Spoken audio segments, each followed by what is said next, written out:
जय जगन्नाथ सांग माने मु प्रज्ञा एबे गाँ रे अच्छी तो चलतु आज बनइबा चना आउ लाउ रे एक स्पेशल तरकारी।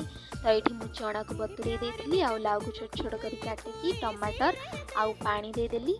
तापर ये हल्दी गुंड लुण देकी सिझेबा पई छाड़देली। तापर ये मसला रे मु पियाज रसुण कंचा लंका अदा नहीं। तो आम ये कंचा लंका रसुण अदा को भल से छेचिदबा।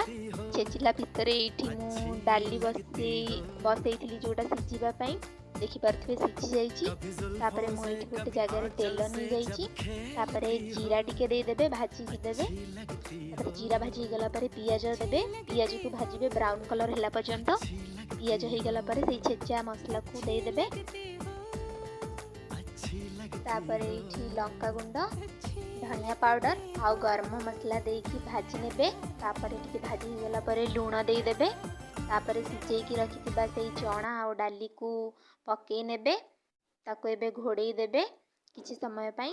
तापर ये देखि पारुथिबे केते सुंदर फुटी जाइछि आउ बढ़िया कलर आछि। तो एबे हे गला हमर चना तरकारी। एबे गोटे जगह को काढी नबा। रहिली सब्सक्राइब करंतु।